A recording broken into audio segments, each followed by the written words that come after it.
Como pueden ver, ya me había apoderado del lugar. Estamos ahí en el aire. Bienvenidos sean todos, que Dios los bendiga.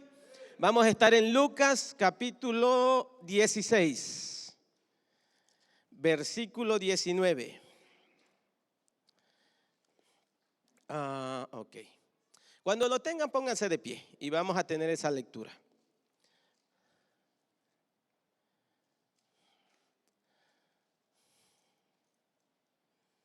Lucas 16, versículo 19. Ahí estamos. Dice la palabra del Señor. Había un hombre rico que se vestía de púrpura y de lino fino y hacía cada día banquete con esplendidez. Había también un mendigo llamado Lázaro que estaba echado a la puerta de aquel lleno de llagas y ansiaba saciarse de las migajas que caían de la mesa del rico. Y aún los perros venían y le lamían las llagas. Aconteció que murió el mendigo y fue llevado por los ángeles al seno de Abraham. Y murió también el rico y fue sepultado. Y en el Hades alzó sus ojos, estando en tormento, y vio de lejos a Abraham y a Lázaro en su seno. Entonces él, dando voces, dijo: Padre Abraham, ten misericordia de mí y envía a Lázaro para que moje la punta de su dedo en agua y refresque mi lengua, porque estoy atormentado en esta llama. Pero Abraham le dijo: Hijo, acuérdate que tú recibiste tus bienes en tu vida y Lázaro también males, pero ahora este es consolado aquí y tú atormentado. Además de todo esto, una gran sima está puesta entre nosotros y vosotros, de manera que los que quisieren pasar de aquí a vosotros no pueden, ni de allá para acá. Entonces le dijo: te ruego pues, Padre, que le envíes a la casa de mi padre, porque tengo 5 hermanos, para que les testifique, a fin de que no vengan ellos también a este lugar de tormento. Y Abraham le dijo: a Moisés y a los profetas tienen, óiganlos. Él entonces dijo: no, padre Abraham, pero si alguno fuere a ellos de entre los muertos, se arrepentirán. Mas Abraham le dijo: si no oyen a Moisés y a los profetas, tampoco se persuadirán, aunque alguno se levante de los muertos. Gloria a Dios. Pueden sentarse. Es la parábola de el rico y el pobre, Lázaro, ¿verdad? Vamos a estar en la página 259 de nuestro libro, que es la parábola que vamos a estudiar, y él la titula un poquito diferente, se puede decir, a como estamos acostumbrados de ver esta parábola, de escuchar esta parábola, de enseñar esta parábola y de aprender el significado de esta parábola. Dice: la imposibilidad de estudiar geografía celestial, o rico y el Lázaro. Así la titula el autor del libro que estamos estudiando. Vamos ahí en Lucas, si tienen abierta su Biblia, quiero que me sigan en el capítulo 16, capítulo 16, versículo 1. Solo quiero para que veamos el panorama donde se desarrolla esta parábola. Esta parábola va a la par de la que me tocó compartir la vez pasada, que era el siervo sagaz. Dijimos que ese era el tema que le íbamos a dar, el siervo sagaz, no del tramposo o el malvado, sino porque se le alabó por la sagacidad que él hizo. Entonces, esa parábola va antes que esta. Pero ¿qué tiene que ver? No, el concepto que tenemos habla del infierno y del cielo, y al otro le hablaba de que con las riquezas injustas ganemos o hagamos ¿qué? Amigos. Hablaba de las riquezas. Y luego nos vamos a esta parábola, y entonces para ver el panorama completo vamos a leer qué situación se le presentó a Jesús. ¿Y a quién le estaba hablando? En el capítulo 15, que es las otras parábolas que estuvimos compartiendo, la de la oveja perdida y la de la dracma perdida, él le hablaba a un grupo de pecadores y pobres, pero también estaban los fariseos y los escribas. Entonces esas otras parábolas, el hijo pródigo también va incluida. Esas tres parábolas hablan sobre ¿qué? Las almas perdidas. Pero en el 16 como que cambia el énfasis, ya no tanto a las almas perdidas, sino se enfoca en otra área. Mire el capítulo 16, versículo 1, ¿a quién les empieza a hablar? Dijo también, ¿a quién? A sus discípulos. Ya aquí ya empieza a hablarle al grupito, ¿no? O a los seguidores, porque aquí no se refiere nada más a los 12, sino a sus discípulos, los que lo seguían. Entonces ya entra un tercer grupo, que yo creo que estaban entre todos, ¿no? Pobres y cobradores, fariseos y escribas, y los discípulos incluidos. Pero ahora les empieza a hablar a ellos. Y ahí es donde empieza con la parábola del siervo sagaz. Y termina en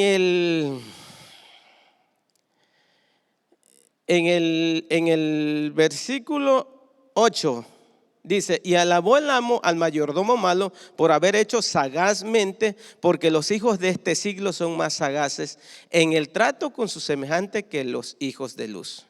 Y empieza el 9, síganme ahí. Dice, y yo os digo, ganad amigos por medio de las riquezas injustas, para que cuando éstas falten, os reciban en las moradas eternas. El 10 empieza a hablarles ya. Todavía el 9 era parte de esa parábola. Y el que es fiel en lo muy poco, también en lo más es fiel. Y el que en lo muy poco es injusto, también en lo más es injusto. Pues si en las riquezas injustas no fuisteis fieles, ¿quién os confiará lo verdadero? Si en lo ajeno no fuisteis fieles, ¿quién os dará lo que es vuestro? Ningún siervo puede servir a dos señores, porque os aborrecerá al uno y amará al otro, o estimará al uno y menospreciará al otro. No podéis servir a Dios y ¿a qué? A las riquezas. Miren el 14. Oían también todas estas cosas los fariseos, que eran ¿qué? Ávaros, y se burlaban de él.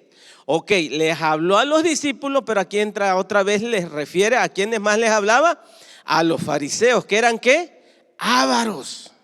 ¿Y qué hacían? Se burlaban de Jesús. Que tengan esa imagen, porque les empezó a referir ¿de qué? De las riquezas. ¿Y qué era lo que le gustaba a los fariseos? Era la riqueza. Entonces él les habló esto, ¿verdad? Dice el 15, entonces les dijo, vosotros sois los que os justificáis a vosotros mismos delante de los hombres, mas Dios conoce vuestros corazones, porque lo que los hombres tienen por sublime delante de Dios es abominación. La ley y los profetas eran hasta Juan. Desde entonces el reino de Dios es anunciado y todos se esfuerzan por entrar en él. Pero más fácil es que pase el cielo y la tierra que se frustre una tilde de la ley. Y ahí entra un versículo como que dice, hay uno fuera de ahí de entorno, porque dice, todo el que repudia a su mujer y se casa con otra, adultera. Y el que se casa con la repudiada del marido, adultera. Estábamos hablando de las riquezas, ¿no? Y luego aquí habla de que si alguien se casa o se deja, si alguien se casa con la que adultera, él también lo hace. Entonces, ¿qué pasa ahí? Y ahí empieza ¿qué? La parábola del rico y Lázaro. Estamos hablando de que le está hablando a los fariseos, que eran codiciosos, que amaban al dinero. Les enseña acerca de la ley. Les enseña acerca de ¿qué? De las leyes espirituales que ellos ¿qué? Practicaban al pie de la letra. Y para que no nada más fueran las leyes espirituales, se enfoca también en una ley moral, que es con respecto a ¿qué? Al divorcio. O sea, les abarca todo. Y entra en la parábola ¿de qué? Del rico y Lázaro. Entonces ya hacemos el panorama completo, vemos a quienes está hablando y entonces podemos entender un poquito más por a qué se está refiriendo la enseñanza que nos quiere dar el Señor con esta parábola. Ya cuando nos enfocamos ahí, eran ávaros, eran muy religiosos, eran muy fanáticos, eran los que criticaban, le criticaban. Por eso les dio las parábolas anteriores de la moneda perdida, de la oveja perdida y del hijo pródigo. La oveja perdida dijo que cuando encontraron la oveja perdida hizo fiesta el que la encontró. Cuando se encontró la moneda, la dracma también se hizo fiesta. O sea, les estaba enseñando. Y ahora entra en otra área que es con respecto a encararlos a ellos. Porque ellos estaban ya listos. Ellos se sentían que ellos no necesitaban, que ellos ya practicaban y hacían todo lo que tenían que hacer. Mas sin embargo, Él les empieza a decir cosas que a ellos les faltan. Y entonces donde entramos en esta parábola. ¿Por qué dice este trasfondo? Porque ahorita en el libro nos va a ayudar bastante que tengamos toda esta idea a quién les está hablando. ¿Cuál era la situación? ¿Cuál era la posición de los fariseos? Y entonces vamos a entender un poquito más el punto de vista que este comentarista, que este autor del libro, él enfoca. ¿Sí? Porque si no, vamos a decir, no, pero a mí me lo han enseñado de otra forma o lo he visto de otro modo y me han dicho que esto es y así. Sí, hay argumentos, hay pasajes bíblicos y sí, es una forma correcta. Él solo se enfoca de otro punto de vista. Pero si usted tiene aquel concepto de lo que significa esta parábola con la enseñanza del cielo, el infierno, lo que hay más allá, que hay conciencia, que hay esto, está bien, déjelo, manténgalo ahí porque en Apocalipsis también se habla, el apóstol Pablo también habla de eso. O sea que hay pasajes que respaldan ese concepto que tenemos. Y ahora a ese concepto que usted tiene, añádale el que vamos a enfocar ahora. No descarte nada, sino que llene más conocimiento, ¿sí? Para que no sienta como que uno enseña una cosa y otro enseña una cosa. No, son áreas enfocadas en diferentes tiempos, diferentes maneras, pero que enriquecen la percepción de la enseñanza que quiso dar nuestro Señor Jesucristo. Y al final yo creo que vamos a tener tiempo, si queda alguna inquietud, con respecto a lo que en la forma en que nos vamos a enfocar para contestar las preguntas y dejar claro el tema. Vámonos a la página 260. Ya leímos la parábola, ahora vamos con el libro. Ya vimos el trasfondo donde estaba Jesús hablándole a quienes, ahora vamos con el libro. El libro, vamos a ver también el contexto. Él nos enseña un contexto histórico de lo que hay, lo que se hacía, qué se movía, por qué se decía esto, de dónde, a qué se refería cuando mencionaban estas palabras y todo. Entonces lo vamos a ir entendiendo poco a poquito. Dice el libro en la página 260 al inicio del primer párrafo. Se ha señalado que esta parábola de Jesús está hecha con la maestría que no tiene una sola frase de más, únicamente las palabras justas y necesarias para comunicar la enseñanza que Jesús deseaba transmitir. Vamos a ver el contexto.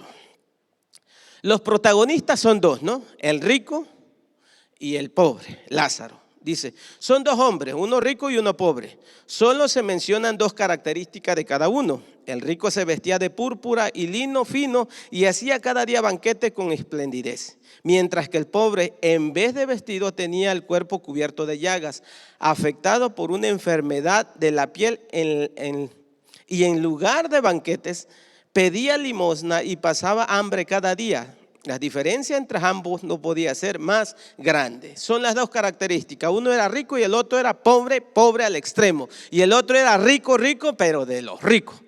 millonarios, ¿no? No había nada, ninguna relación entre ellos dos. Pero vamos a ver qué más aprendemos. La púrpura, ¿qué es la púrpura? Dice, era un tejido fabricado a partir de la lana virgen y teñido con un colorante rojo que se extraía de ciertas caracolas marinas importadas de la región de Tiro en Fenicia. El lino se empleaba para las prendas interiores finas que se elaboraban con el hilo traído desde Egipto. Las túnicas de los sumos sacerdotes estaban hechas con tales fibras. Solo los ricos podían vestir así, ya que uno de estos vestidos podía costar el sueldo de varios años de un obrero. ¿Quiénes podían usar el lino? Los ricos. Pero dice que los sacerdotes también podían usar túnicas de lino. Entonces, por ahí vamos viendo a quién se va refiriendo, a qué grupo se va refiriendo el Señor Jesús cuando nos pone al rico y luego a Lázaro, ¿no? Dice el tercer párrafo, hacer banquete cada día. ¿Qué significa? No trabajar nunca. Es decir, quebrantar el cuarto mandamiento que disponía de los 6 días trabajarás. De manera que en un país donde la gente comía carne muy de tarde en tarde, trabajando 6 días a la semana, el rico se muestra como una persona insensible y derrochadora y absolutamente insolidaria. Perdón.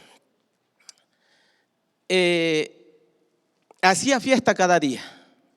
No, ya entendemos que no era de que estaba en su derecho, era rico, tenía su dinero, él podía hacer con su dinero lo que quisiera, sí y no. Porque Dios te da, Dios te bendice, pero hasta cierto punto nos demanda, ¿no?, cierto comportamiento, ciertas actitudes que no tenemos que sobrepasar. Por ejemplo, ahí el hacer banquete cada día era que nunca trabajaba. Y estaba violando ¿qué? El cuarto mandamiento, que 6 días tienes que trabajar y el séptimo a descansar. Agarraba parejo, descansaba a todos. Se la pasaba de parranda, se la pasaba de fiesta. Entonces, sí estaba en su derecho, era suyo lo que tenía, era su vida y todo eso, pero ya estaba violando la ley ¿de quién? De Dios. Entonces, muchas veces, imagínense más en estos tiempos, ¿no? No, yo hago lo que yo quiera. No, a mí nadie me va a mandar, a mí nadie, no le ando pidiendo a nadie. Y está perfecto, está bien. No le pides a nadie, tú eres independiente y todo. Pero ¿sabes qué? Muchas veces nos vamos al extremo. ¿Oh, sí? Gracias. Creo que ya está el cosito para que lo ponga por aquí. Entonces, eso era lo que significaba hacer banquete o fiesta todos los días. Gracias, hermano. Vamos a seguir. Vamos a ver el último párrafo de esa página. Dice el texto que el mendigo ansiaba las migajas que caían de la mesa del rico. Ahora vamos a entender qué clase de migajas era la que deseaba este rico. Los judíos de la época de Jesús no utilizaban cuchillos como nosotros, tenedores ni servilletas. Ya nos vamos ubicando en el área, cómo se movía la situación. Comían con las manos y se limpiaban en rebanadas de pan que luego tiraban al suelo. Pues sí se ve que tenían dinero si se limpiaban las manos con pan. No, y sí, era su tradición y era su modo de ser. Pero ellos, cuando hacían estas banquetes, estas comidas, como tenían pan y demasiado pan, muchas veces ese pan se iba aviejando. Entonces el más viejo de los panes se ponía a la par porque ya no se podía comer. Entonces se usaba, ¿para qué? Para limpiarse las manos. Para quitarse lo que se había embarrado, porque comían con las manos. Y estas migajas eran las que ellos ¿qué? Desechaban o tiraban abajo de la mesa. Dice el libro que por cuestiones higiénicas no las podían volver a poner en la mesa ni reutilizar. ¿Por qué? Porque se podía enfermar. Entonces dice en el otro párrafo, en la otra página, este es el pan que Lázaro deseaba comer. Su estado físico era tan miserable que tenía que soportar además que los perros, animales considerados impuros y despreciables, le lamieran las llagas y le contaminaran aún más.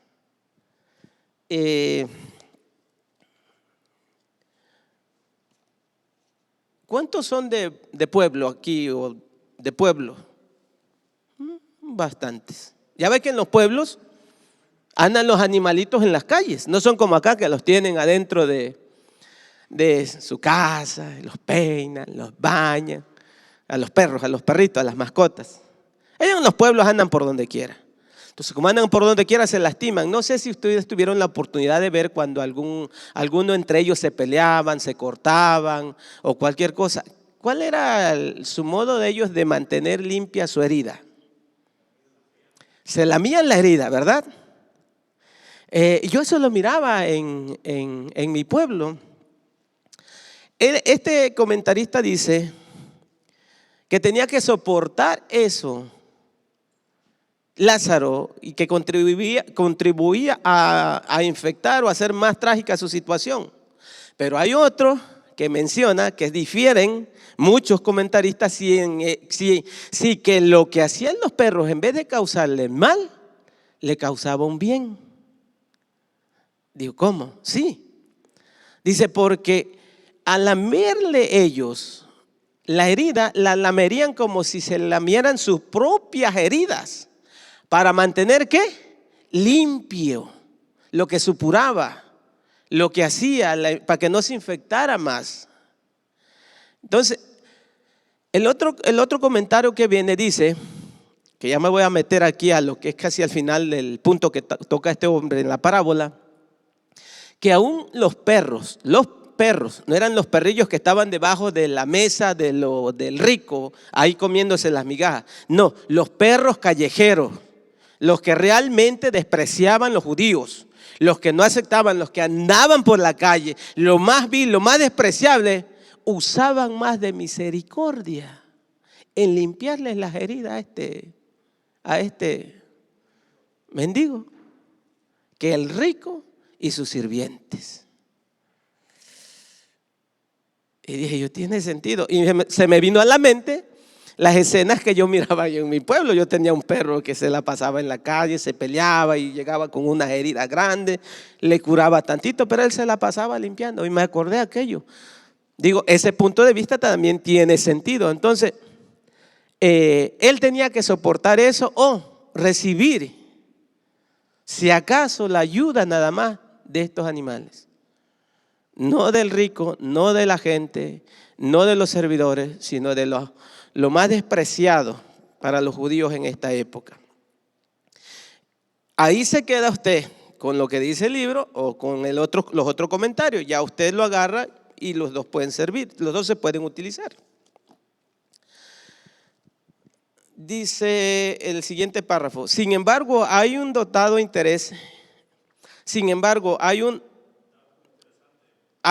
interesante. El mendigo tiene nombre, pero el rico no. En la tradición española se le ha hecho popular el calificativo de rico epulón, ya que epulón significa que come y se regala mucho. No obstante, el evangelio, el rico carece ¿de qué? De nombre. Este es un personaje anónimo. Esta es la única parábola en la que Jesús le pone nombre propio a uno de sus personajes. Lázaro en hebreo es Eleazar y significa Dios ha ayudado o Dios es mi ayuda. Un nombre muy apropiado si se tiene en cuenta que nunca recibió ayuda de nadie en este mundo y que solo Dios le consoló en el más allá. ¿Verdad? ¿Qué significa Lázaro? En hebreo, Eleazar. Dios ha ayudado. Y le queda el nombre porque en la situación que estaba no recibió ayuda de nadie, sino ¿quién? De Dios.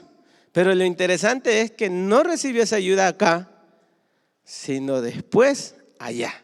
¿Qué es lo que vamos a seguir viendo?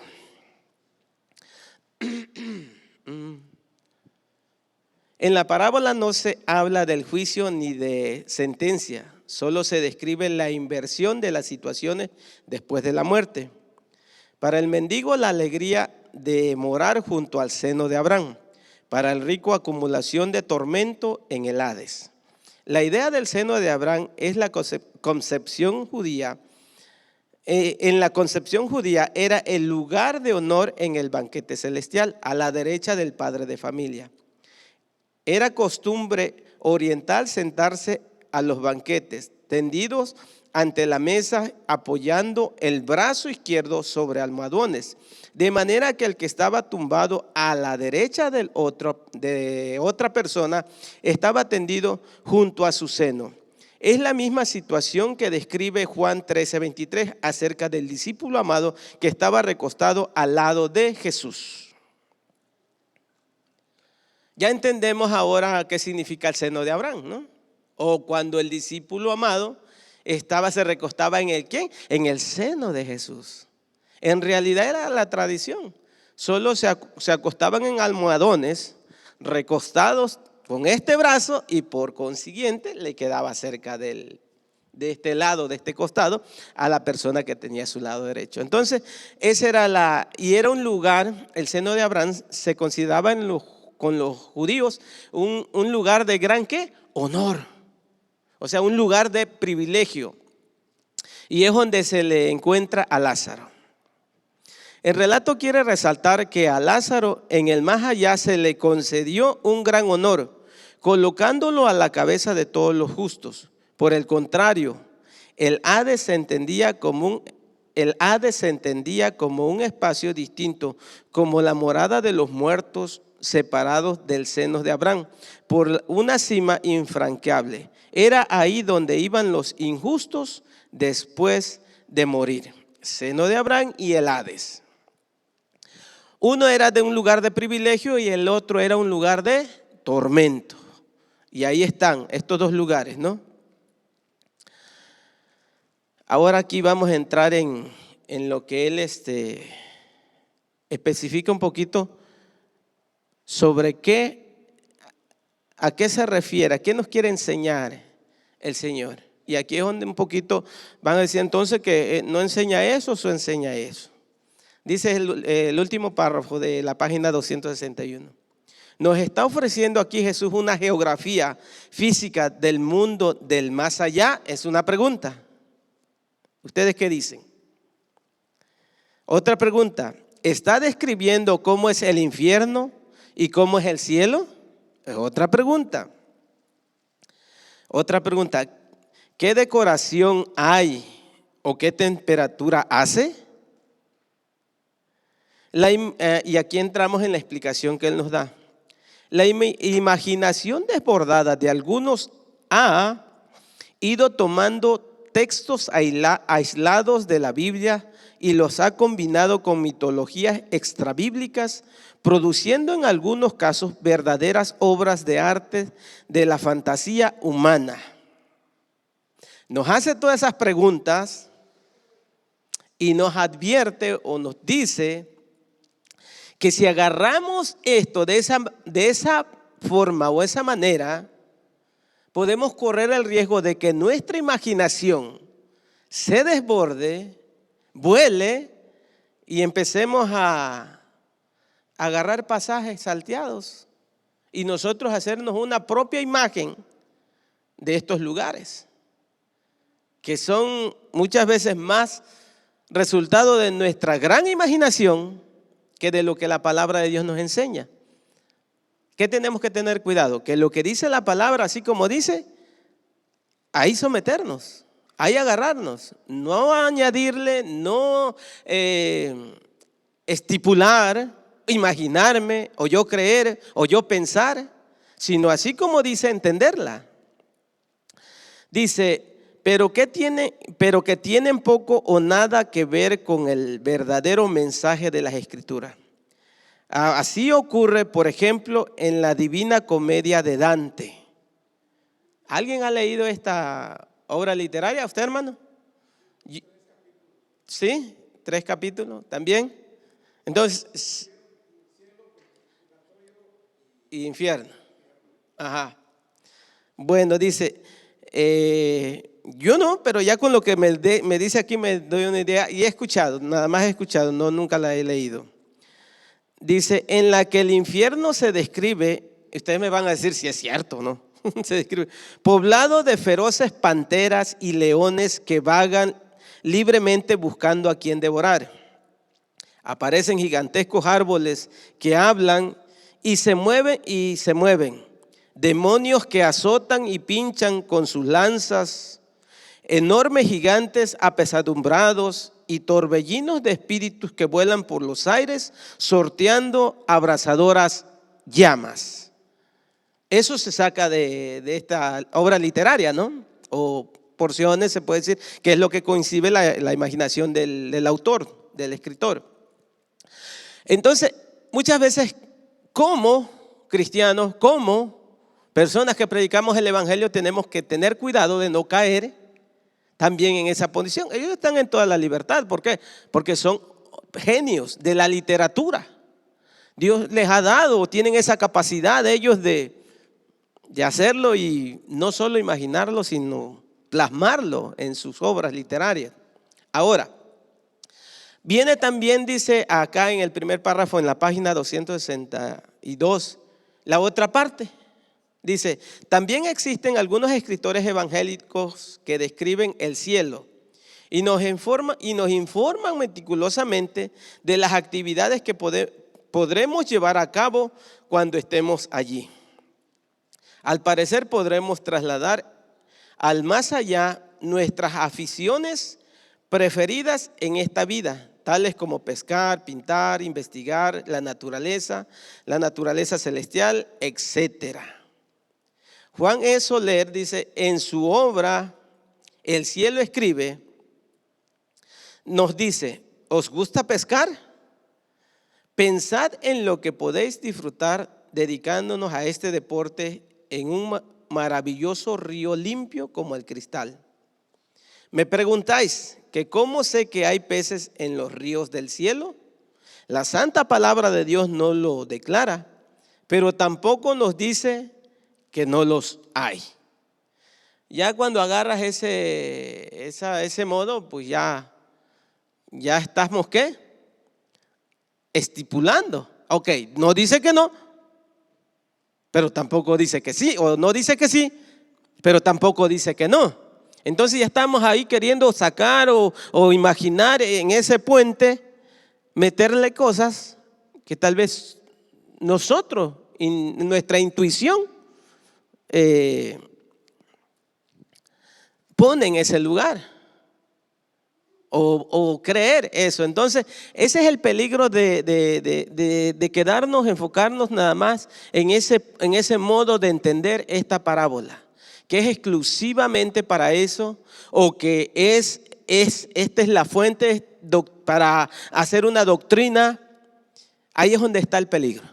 O sea, nosotros lo podemos agarrar como algo informativo, como un relato que dio el Señor Jesucristo, que fue Él, para enseñarnos, abrirnos una ventana y aprender un poquito. Pero no agarrar y ponerle y meterle y hacer de eso un punto doctrinal, sino solo aprender y ver lo que el Señor nos enseña. Ok, la idea, el segundo párrafo, la idea del cielo y el infierno ha excitado desde siempre la fantasía popular y cada pueblo o cultura ha intentado imaginar cómo será. Frente al clásico infierno de fuego en ciertas leyendas suizas de los Alpes, por ejemplo, existe la idea de que el infierno es un inmenso glaciar, un auténtico río de hielo en el que las almas desgraciadas tendrán que sufrir sus castigos. Nosotros tenemos la idea, más los que somos de lugares calientes, y cuando anda uno trabajando en aquel calor y aquello, uno se imagina que está uno en el infierno. Pero ¿qué tal los que son de lugares fríos, extremos? Para ellos el mayor sufrimiento, yo creo, es eso. Entonces siempre hay ese peligro, hay esa idea de que nuestra imaginación se apodere de nosotros y nos vayamos por la tangente y empecemos o mandar a todos a esos lugares. Si queremos sacarlos de allá, gloria a Dios, pero si los queremos mandar y le damos y exageramos y ponemos, ya ahí sí ya, porque por miedo, terror o pánico no vamos a ganar nada, no vamos a hacer nada, porque eso no es lo que nos enseña la palabra. Ahora vamos a ver el significado. ¿Qué significa? Ya vimos el contexto, ¿no? Lo que la púrpura es, el lino fino, qué significa hacer fiesta cada día.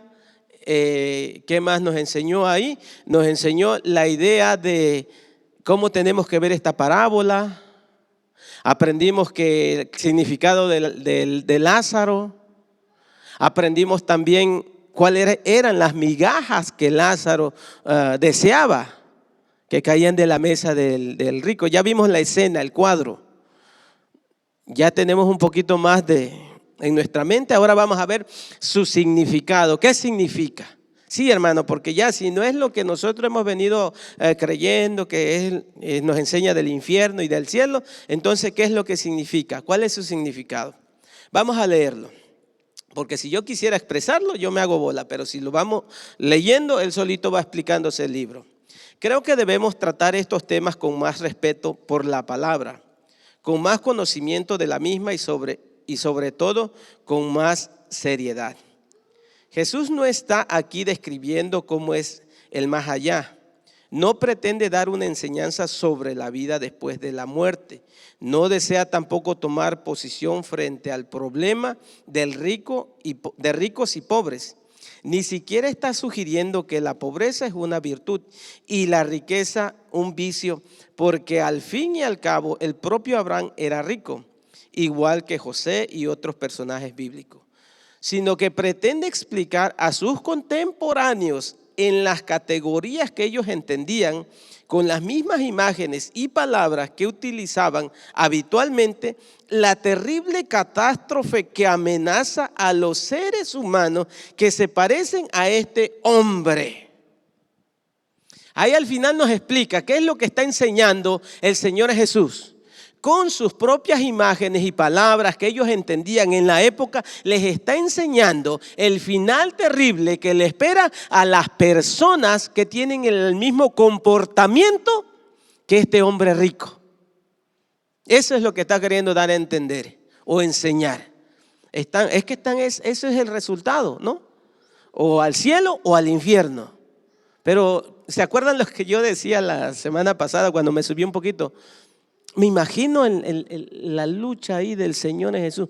¿Cómo les explico? ¿Cómo les enseño? ¿Cómo les digo? ¿Cómo los hago entender? ¿Cómo les hago que ellos comprendan lo que les quiero decir? Porque Él lo sabía, Él entendía, Él tenía el concepto, Él tenía todo en su mente. Él es Dios, era Dios, estaba aquí como Dios, como ser humano, pero también como Dios, conocía. Y yo hacía el ejemplo de cómo usted le puede explicar algo complicado a un niñito de 2 años. ¿No se desespera? ¿Y cómo le enseño? ¿Y cómo le digo? ¿Y cómo le enseño? ¿Cómo? A ver, ¿cómo? El niño no te va a entender. Por más que tú quieras y le desarrolles y le expliques y todo, te va a costar trabajo. Yo creo la misma situación que el Señor Jesús tiene para con nosotros. Pero Él dijo, no, ellos entienden estos términos, entienden estas palabras, entienden esta tradición, entienden esto, y si se los enseño así, me van a comprender el riesgo, el peligro que hay. Si tienen la misma conducta o el mismo comportamiento que este hombre insensible, porque era insensible. Entonces ya vamos aprendiendo un poquito más, viendo desde otro punto de vista esta parábola. Sigamos en el siguiente párrafo de lo que es el significado.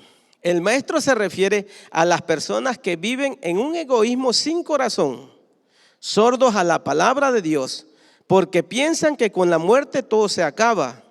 Jesús quiere hacernos entender cómo cambian las perspectivas humanas en el momento de abandonar esta existencia terrenal. Es decir, cuando termina el teatro de esta vida. De manera que no se trata de curiosear en el más allá, sino abrir los ojos a los auténticos valores que deben orientar nuestra realidad presente aquí abajo. Las moradas celestes permanecen rodeadas por el halo del misterio divino hasta que el Señor nos resucite allá. Ahí es donde tenemos que mantenernos ahí. Sí, tenemos una imagen que el Señor nos da. Él explica, Él dice, Él describe el lugar precisamente. Pero no es para que nosotros de ahí digamos, ¿y qué más? ¿Y qué más? ¿Y qué más hay allá? No, preocúpate por no llegar a ese lugar terrible. Preocúpate por ser diferente y venir al lugar, al mejor lugar, que era ¿dónde? El seno de Abraham. Y deja eso. Cuando llegue el momento, cuando venga el Señor y nos lleve a su presencia, o cuando nos vayamos nosotros a su presencia, nos vamos a dar cuenta, vamos a entender. Lo importante es ahorita, aquí, el ahora. ¿Cómo estamos viviendo? ¿Qué estamos haciendo? ¿Qué esperamos? ¿Qué estamos sembrando? ¿En qué estamos contribuyendo para que las almas se salven y no vayan a ese lugar terrible? Porque de que existe, existe. Y de que es terrible, es terrible. Nada más nos dio tantito ahí. Pero no nos corresponde a nosotros a querer más y hacer una doctrina y querer mandar al mundo. No, sino que evitemos, que procuremos, que entendamos que Dios quiere que seamos diferentes. Ese es uno de los significados. Vamos a ver más adelante, ya en la última parte del libro. Quizás se podría objetar, ¿qué hizo de malo el rico? ¿Acaso mandó que expulsaran a Lázaro de su puerta? ¿Le prohibió que recogiera las migajas del pan? ¿Es que le daba puntapiés al pasar? Claro que no. Su pecado consistía en no preocuparse de él, en aceptarlo como resignación, como parte de su realidad, en llegar a creer que era natural que un ser humano, un hermano, estuviera a su puerta muriéndose de hambre y de dolor mientras él derrochaba su inmensa fortuna. ¿Qué es lo que hizo el rico? No le pegó, no lo echó, ahí lo dejó. No lo mandó que lo... ¿Qué fue lo que hizo? Lo que hizo es que aceptarlo. ¿Sabe? Y ese es el peligro más feo o terrible en el cual podemos caer. Otro comentarista decía, porque la regla para los judíos era que si eres próspero, tienes riqueza, tienes dinero y tienes salud, estás pero al 100 con el de arriba. Esa era la regla para el judío. Y para el que estaba atormentado, enfermo, pobre, en miseria, arruinado. ¿Qué es lo que se dice ahora? ¿Qué estará haciendo el hermanito? ¿No?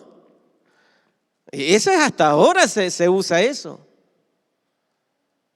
Y muchas veces no solo el problema de este rico no fue nada más creer en eso, sino que él lo aceptó como su realidad y de que él se sentía que él estaba al 100 con Dios porque estaba disfrutando la vida, porque tenía muchos recursos y que Lázaro estaba ahí porque ¿qué? Se lo merecía, porque algo había hecho, algo estará pagando Lázaro. Y si yo me meto y le doy una migaja de pan, voy a estar contra Dios porque Dios está obrando su juicio sobre él, porque algo ha de haber hecho. ¿Qué? No sé. Eso es lo que le decían los amigos de Job a Job, ¿no? ¿Qué hiciste para que te sobreviniera? Algo ellos le buscaban. Porque la regla para el judío era que mientras estabas próspero, sano, estabas bien con Dios. No era casi aceptable que alguien que estuviera sufriendo en miseria estuviera cerca o Dios estuviera cerca de él. ¿Qué fue lo que hizo el rico para irse a donde se fue? No hizo nada. Y por no hacer nada, se fue.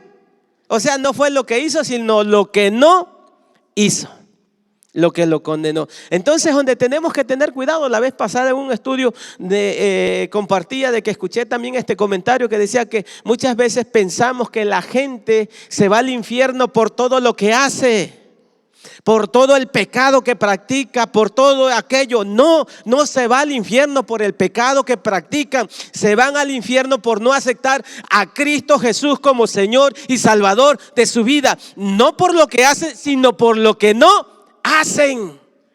Entonces no nos pasemos condenando a la gente por lo que están haciendo. Pasémonos ¿qué? Llevándole el evangelio. El único que los puede salvar es ¿quién? Cristo. De eso se trata, hermano. De eso se trata. Y eso fue lo que le faltó a este hombre, al rico.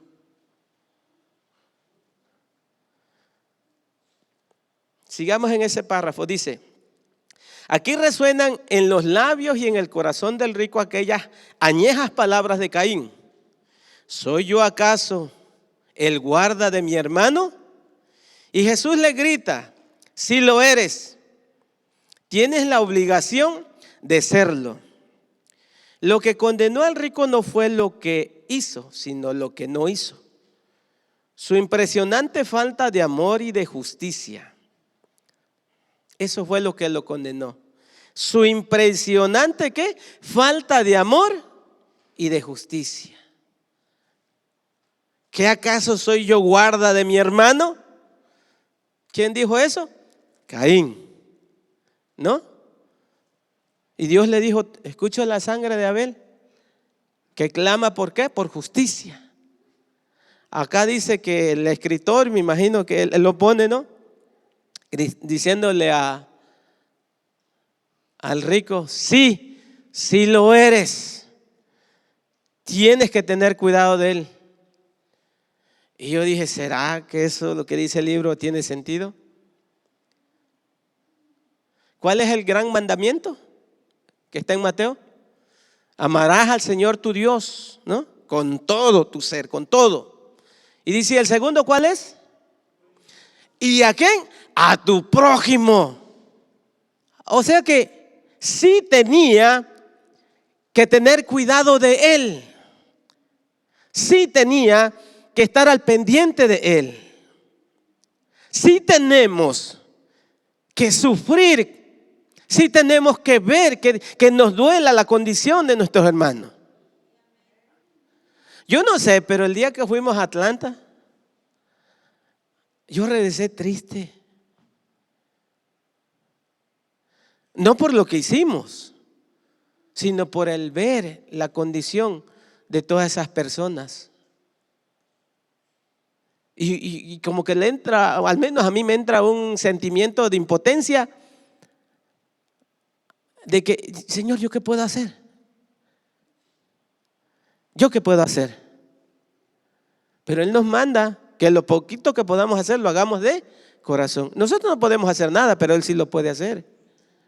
Y yo creo y yo sé en mi corazón que lo que se hizo por estas personas que tenían hambre, que estaban ahí sin hogar, sin nada, aunque solo vamos una vez al año, pero lo hacemos de corazón, Dios algo hace. En cada folleto, en cada palabra, en cada oración, porque ahora nos movió el Señor a orar por ellos. Porque la comida los sacia, pero luego otra vez tienen hambre. La soda los llena, pero al rato tienen otra vez sed. Oh, pero cuando tú oras por ellos, el Espíritu Santo los puede llenar y les puede hacer que broten ríos de vida, agua de vida de su corazón, que no tengan sed nunca. Oye, esa vez yo me gocé porque varios grupitos estuvieron orando por personas. Es lo que Dios nos manda a hacer. Y muchas veces tal vez no lo hacemos con esa perfección, con esa excelencia, pero lo hacemos de corazón y es lo que a Dios le agrada. Amén, dáselo al Señor, dáselo. La segunda parte de la parábola se refiere a la conversión y enseñanza. La segunda parte de la parábola se refiere a la conversión y enseña que esta no depende de los milagros, sino de la escucha responsable de la palabra de Dios. Para el que no desea creer, ni el mayor milagro puede convencerlo. Los fariseos fueron testigos de la resurrección de Lázaro y no creyeron que Jesús fuese el Hijo de Dios, sino que procuraban matar al que había vuelto a la vida. Tampoco aceptaron la resurrección del propio Jesús. La palabra de Dios basta y sobra para conocerle. No hay aparición que valga. Si la revelación no nos dice nada, si intentamos anularla, ni siquiera las visiones lograrán abrirnos los ojos de la fe. Ese es el final de la ¿qué? De la parábola. Cuando el rico le pide a Abraham que mande a Lázaro, que moje la punta de su dedo y le toque para refrescarle, le dice a Abraham: no, tú ya recibiste tus bienes en la tierra y ahora estás recibiendo acá tus males. Ay, Señor, tengo a 5 hermanos, manda a Lázaro para que no vengan a este lugar de tormento donde yo me encuentro. Es lo que dijo el rico, ¿no? Fíjense, escuchaba este comentario. El rico, rico siempre, ¿no? Manda a Lázaro. Él todavía miraba a Lázaro como mendigo y como sirviente. Él tenía la autoridad de decirle a Abraham: mándalo. Como si todavía estuvieran en lo físico. Y todavía él se sentía con esa autoridad de pedirle a Abraham que mandara a Lázaro. Todavía lo miraba como su sirviente, como el que estaba ahí, como el que no valía. ¿Hasta dónde estaba la arrogancia o está la arrogancia? Él ya sabía que de ahí no iba a salir. No le rogó a Abraham que lo sacara, le rogó que le mandara a Lázaro también, exigiéndole que Lázaro siguiera siendo el mandadero. No, y muchas veces estamos en esa: no, yo soy siervo del Dios Altísimo, a mí me tratan, manda para acá, manda para allá. No, se trata de que todos somos ¿qué? Iguales. O que tratemos al hermano como si fuera estimando lo que mayor. Es lo que nos enseña la palabra de Dios. Entonces aquí viene y le ruega a Abraham para que mande a Lázaro. Oh, dice, porque si alguien viene desde los muertos, sí van a creer. ¿Será que eso es cierto? No. Le dijo a Abraham: no. O sea, Jesús, a través del personaje de Abraham, le dice: no. Aún si se levantara uno de los muertos, no van a creer. Y para muestra un botón, resucitó Lázaro. ¿Y qué querían hacer con Lázaro? Matarlo por lo que testificaba, porque lo hablaban. Resucitó Jesús. ¿Y qué hicieron? ¿Creyeron? Hasta el día de hoy la gente lo rechaza. Hasta el día de hoy la gente no lo recibe. O sea que no es cierto. Mire, estamos aprendiendo los domingos ser sensibles al Espíritu Santo, a la voz de Dios, a la palabra de Dios. La palabra de Dios es más que suficiente. ¿Para qué? Para que alcancemos esa salvación. Hermano, testifíquele a sus familiares, a sus amistades, pero háblele la palabra de Dios.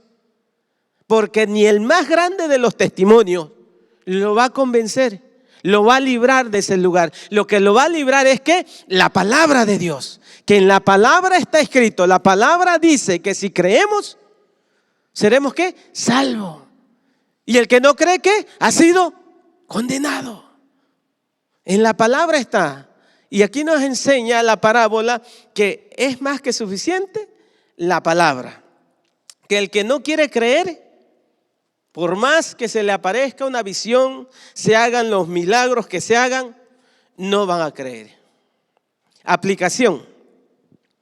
Ya vimos qué es lo que significa. El significado. Nos habla de no ser ¿qué? Insensibles.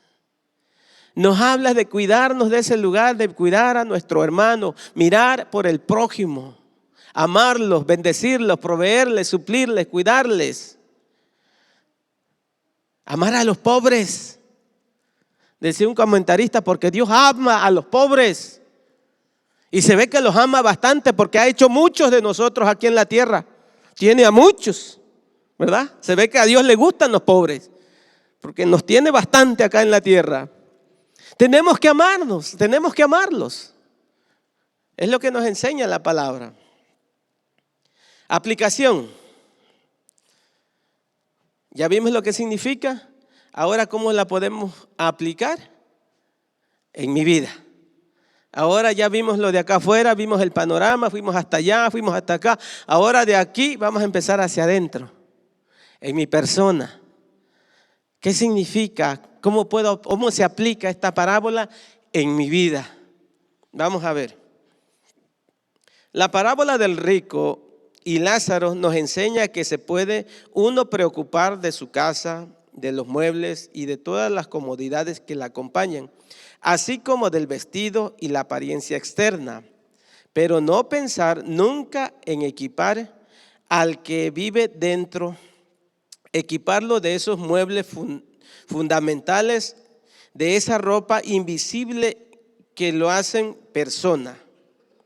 No me refiero solo a la cultura o a los conocimientos intelectuales, sino a esa capacidad de reflexión prudente y meditación equilibrada a la que se refiere el autor de Proverbios en 14:15.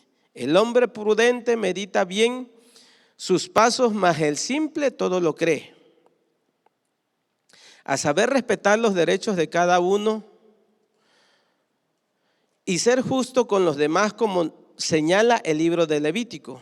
No harás injusticia en el juicio, ni favoreciendo al pobre, ni complaciendo al grande. Con justicia juzgarás a tu prójimo.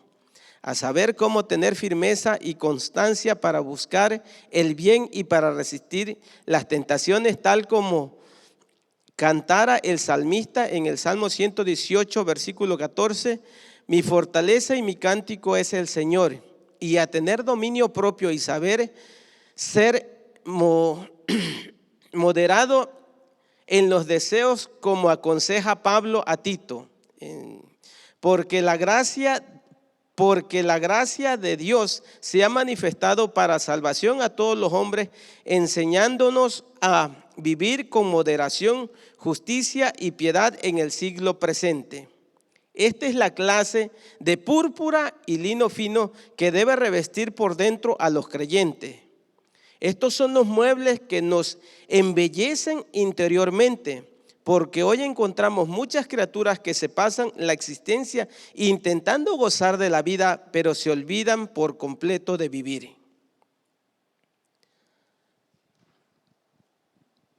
Les dije que íbamos a empezar hacia acá, hacia adentro.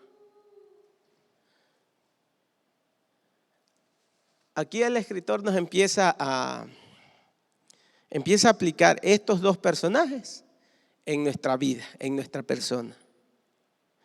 Él se preocupaba ¿por qué? Por la púrpura, el lino, los muebles, la casa, la fiesta, la diversión, que es que todo lo superficial.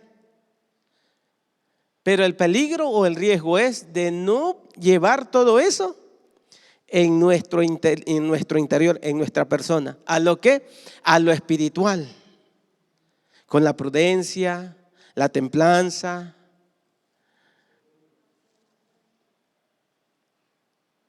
Cada una de esas virtudes, si no las ponemos en nuestras vidas, pasamos a ser ¿quién? Un mendigo. Alguien que se está muriendo. Nuestro interior, nuestra persona.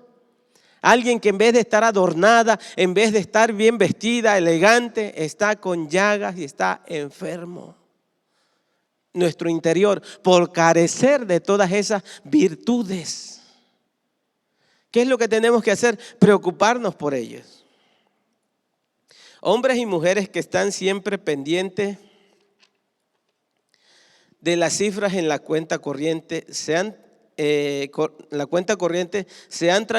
que sean tranquilizadoras de acumular aventuras, de dejarse acariciar por el bienestar y por el éxito, pero fracasan clamorosamente en la empresa de llegar a ser ellos mismos, personas devoradas por la obsesión de hacer un nombre y que han olvidado el suyo propio, como el rico anónimo de la parábola.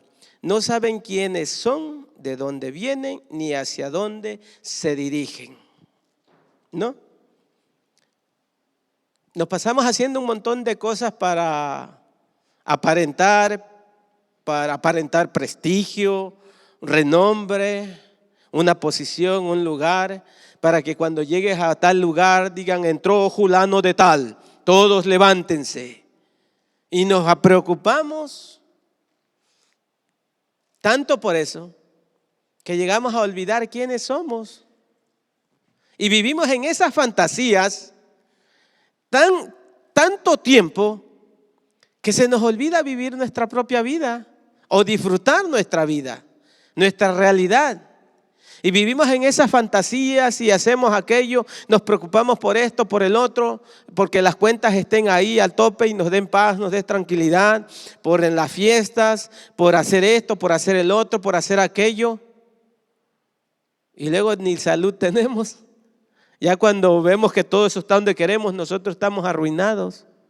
Se nos pasó la vida, se nos pasaron los tiempos felices con nuestros hijos, se pasaron los momentos felices con nuestra esposa. Se pasó la vida. Eso es lo donde la podemos aplicar en nuestra vida.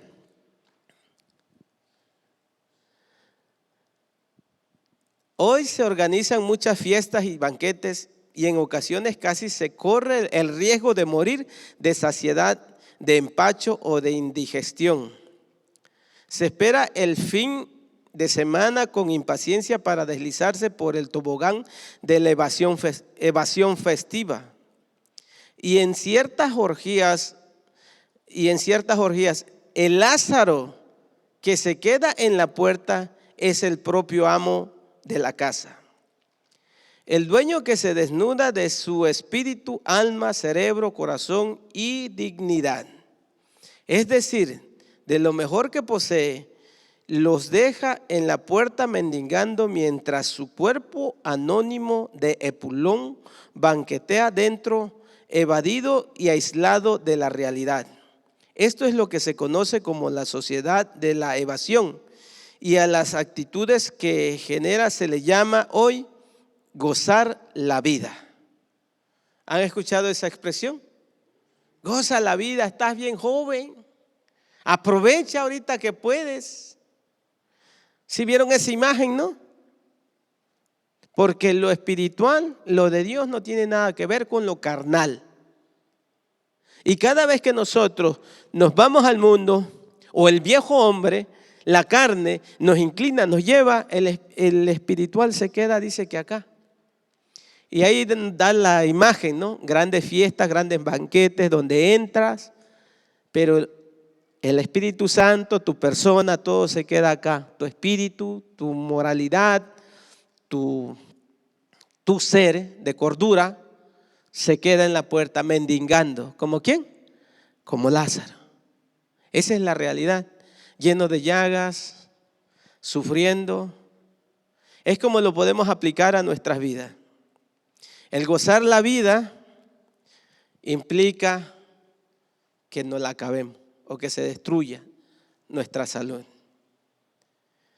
Pero a pesar de las apariencias, el hombre rico y todos aquellos que viven así se engañan a sí mismos porque se preocupan de todos y de todos, menos de sí mismo, de su propia vida.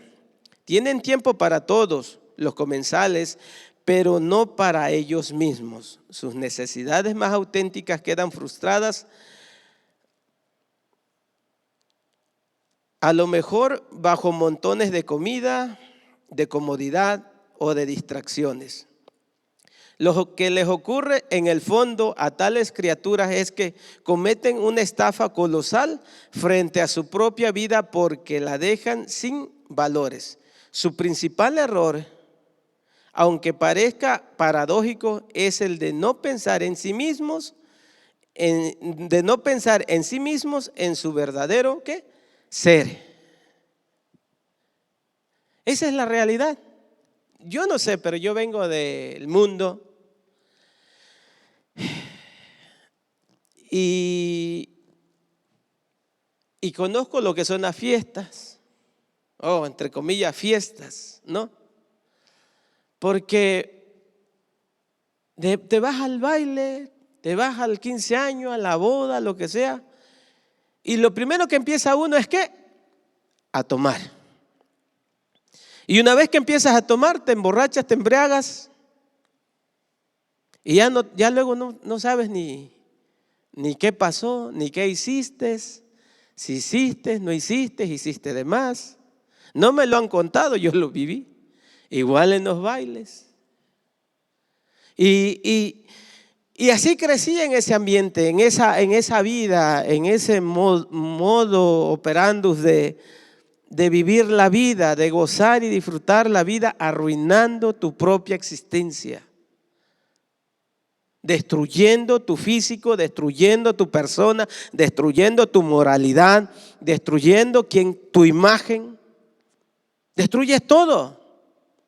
Pues ya luego te conocen como el borrachito de la fiesta, o como el loco, o como el que hace esto, o como el que hace aquello, porque es lo que sales, es lo que haces. Pierdes todo eso. Y eso se mueve en el mundo, y la vez pasada el pastor nos comentaba de que el concepto de los jóvenes en estos tiempos muchas veces es que quiero ser normal, disfrutar la vida como todo mundo. Eso no es disfrutar la vida, eso es arruinar tu vida, eso es acabar tu existencia, eso es destruir tu propio ser, tu imagen. Pero ellos no saben, y nosotros les tenemos que enseñar. O al menos yo pasé por eso, yo viví eso. Yo cuando me convertí me decía, le dije a mi mamá, me entregué, me fui con los aleluyas, me fui a la iglesia cristiana, como le llamen. En mi pueblo le llaman los aleluyas. Hijo, ¿te vas a hacer de los aleluyas? Sí, mamá. Ay, chamaco, no creo. Sí, mamá. Me voy a bautizar. No andes jugando con eso, me decía mi mamá. El consejo más sabio y más grande que recibí en toda mi vida como cristiano fue el de mi madre. Ella, sin ser cristiana, sin ser estudiada y sin ir a la católica y sin ir a ningún lado, me dijo: chamaco, porque tenían un chamaco en aquel tiempo, con eso no se juega. Tienes que tener cuidado, con Dios, con Diosito no se juega. Si vas a entrar con eso, denle seriedad. Ahí no andes jugando. No, mamá, yo no voy a jugar. Yo me entregué a Cristo. Yo me voy a bautizar. Ella no entendía eso. Pero no, ¿cómo es posible? ¿Cómo? A ver, ¿cómo es posible? A ver, ¿cómo vas a vivir sin bailar? Sin ir a la fiesta, sin andar en estos lugares y tú de ahí no sales. Sí, mamá, pero ya me entregué a Cristo. Quiero ser diferente. No te creo. Y no creía. Me dice: a ver, ¿cómo le vas a hacer? ¿Ya no vas a bailar en los bailes? ¿Ya no vas a bailar en la fiesta? ¿Ya no te vas a divertir? ¿Ya no vas a hacer aquello? Porque era el concepto que tenía mi mamá. Era lo que nos enseñaron desde chiquito. Le dije: sí, ya no voy a ir a los bailes. Sí, ya no voy a bailar. Sí, ya no voy a tomar. Ya no voy a hacer esto. ¿Y cómo vas a vivir? ¿Vas a poder vivir? Sí, mamá, sí voy a poder vivir. Pero no me creía. Le digo: te la voy a poner fácil, le digo, mira, cuando yo iba disque a los bailes, disque a las fiestas, disque a bailar, iba, pagaba mi entrada con la acompañante que fuera, donde fuera, y empezaba a tomar y a bailar y a disfrutar. Después de poco tiempo perdí el control, ya muchas veces acordaba, muchas veces no me acordaba, y cuando me acordaba era más terrible, porque decía: ¿cómo es posible que yo hice eso? ¿Cómo es posible que yo hice aquello? ¿Cómo es posible? Y al otro día era peor el asunto, porque en mi mente estaba: ay, la regué, ay, esto. Le digo a mi mamá: eso no era disfrute, esa era una mentira del diablo que me había puesto en la mente, que yo disfrutaba ir a esos lugares. Le digo, para mí era un tormento al otro día acordarme de todas las burradas y todas las cosas que hice y todas las locuras y todo aquello que no debía haber hecho, o debía haber hablado, o debía haber peleado, o debía haber hecho tantas cosas. Al otro día era terrible. Digo, eso no era vida, alegría. Le digo, pero más sin embargo, voy a la casa de una hermana, ponen 2 alabanzas de júbilo. Le digo, cuando esas 2 alabanzas terminan, no hombre, yo termino tan gozoso, tan alegre, que eso me da una satisfacción más que toda la semana, todo el fin de semana de parranda. Le digo, porque la parranda solo me dejaba sin dinero, con dolor de cabeza, arrepentido, atormentado. Digo, pero después de 2 alabanzas de júbilo, yo termino gozoso. Y lo mejor es que lo hago en mis propios sentidos, y yo recuerdo si aplaudí, no aplaudí, si miré, no miré, si escuché, no escuché. Estoy consciente de todo. Digo, eso es alegrarme, eso es disfrutar, eso es vivir la vida, eso es gozar en las cosas del Señor. Le digo, yo ya no necesito lo otro. Claro que voy a poder vivir sin lo otro, porque lo que he encontrado es más grande, me da más alegría, me da más gozo, me da más júbilo, me siento alegre. Le doy gracias al Señor por todo lo que ha hecho. Esa es la vida, hermano. Esa es la vida como cristiano. Hoy escuchaba yo una comentarista bíblico que decía que en las iglesias tiene que haber gozo, tiene que haber alegría, tiene que haber sonrisas, tiene que no sé, sentirse uno contento, alegre. Dice, pero parece que hace mucho eso falta en la iglesia. Y yo cuando empecé les iba a decir, sonrían que el Señor les ama. Le digo, no, pero con esa parábola que voy a dar van a salir con terror. ¿Qué alegría va uno a sentir? Cuando te hablan del infierno, cuando te hablan de eso. No, pero aún ahí podemos gozarnos. ¿Por qué? Porque estamos de este lado, tenemos la bendición, tenemos el respaldo del Señor para poder alcanzar las almas perdidas. Eso que Dios te dio, eso que Dios me dio, lo debemos de usar. ¿Para qué? Para compartírselo a nuestros seres queridos, a nuestras amistades, que es real, es verdadero. Miren, ya casi terminamos. Sí, ya luego viene, parece que el resumen. La vez pasada yo pensando en esto, ¿no? Muchas veces usamos la expresión, oramos por alguien que está a punto de morir. Nunca ha sido cristiano. Vivió como él quiso, hizo lo que quiso y todo. Se muere, pero antes de morir, acepta a Cristo. Se salvó y se fue con el Señor, así como el que estaba a la par de Jesús, al que crucificaron. ¿Qué es lo que se te viene a la mente muchas veces? No es justo, Señor. Uno toda una vida de cristiano para poder llegar al cielo, y nada más ahí y ya se salva. Y en veces se queda uno como el hermano del hijo pródigo, ¿no? Esa es la condición. Señor, pues yo estoy todo el tiempo responsable, metido en tu casa, y nunca me dejaste agarrar, o nunca me diste un cabrito para que yo me gozara con mis amigos. Pero mira, viene este malversador, borracho, parrandero, y haces fiesta. No es justo. Y caemos en ese punto sin darnos cuenta. Cuando ¿sabe qué es lo que deberíamos de sentir? Cuando alguien se convierte en el último segundo de su vida, lo que deberemos de sentir de él es compasión. Iba yo a decir lástima, no, pero es compasión. ¿Cómo, hermano? Compasión, porque se perdió toda la vida en este mundo en las garras y en el fango del pecado. Porque vida es la que Cristo te da. Disfrutar es lo que Cristo te pone en tu corazón. Vivir esta vida en paz, con gozo, con alegría, es lo que da el Señor a nuestros corazones. Y se tiene que ver en cada uno de nosotros. Por eso tenemos que andar alegres, contentos, tranquilos, confiados, en victoria, porque el Señor está con nosotros. Y eso no lo tienen. Ellos se perdieron toda una vida de vivir y de compartir con el Señor, con el Espíritu Santo, con esas emociones, con esos sentimientos, con esa intimidad, con esa, no sé, esa paz, esa tranquilidad que sobrepasa todo entendimiento. se perdieron todo eso. Y luego a uno, en vez de que sientas compasión por ellos, como hasta que sientes envidia. Uy, si haber sabido, yo también me espero y me convierto hasta el final. Viviendo una vida de pecado, en el fango del pecado, en las garras del diablo. Eso no es vida, eso es tormento, eso es sufrir. ¿Cómo sabe? Porque yo viví esa vida. El domingo voy a hablar un poquito de eso. De mi vida, de lo que llamaba vida y no es. Pero sí tenemos que entender eso, que la vida en el camino del Señor, mire, muchas veces parecemos, o yo parezco más Cantinflas, ¿no? La vida con el Señor, la vida en el Señor. Hermano, es que si no estás en el Señor no hay vida, estás muerto. Esa es la realidad. Sin Cristo en tu corazón estás muerto.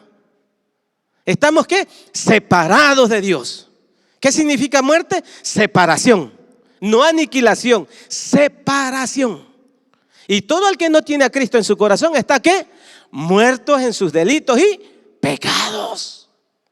Con eso lo digo todo. Le digo todo lo que me pasé diciendo hace rato. Con eso es fácil de entender. El que está en el mundo está muerto. El que está con Cristo está vivo. Y si estás vivo tienes emociones, sientes, eres alegre. Tienes la capacidad y la habilidad de amar, perdonar, bendecir, porque estás vivo. Pero el que está sin Cristo está muerto.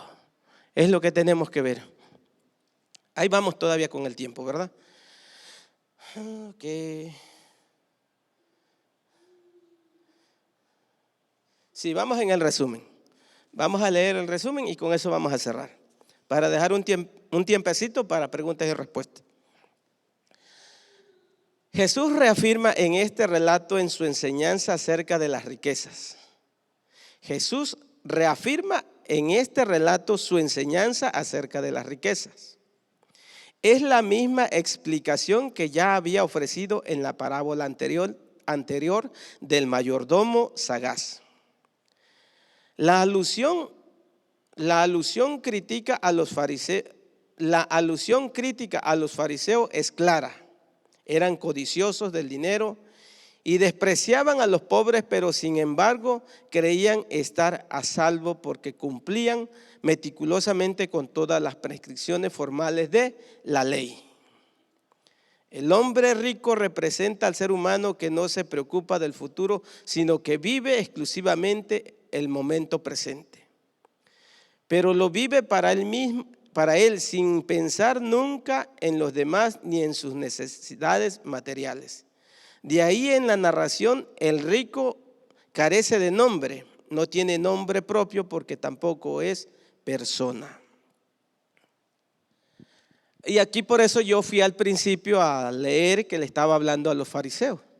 Con esta parábola remarca, ¿verdad?, la actitud en contra de ¿quién?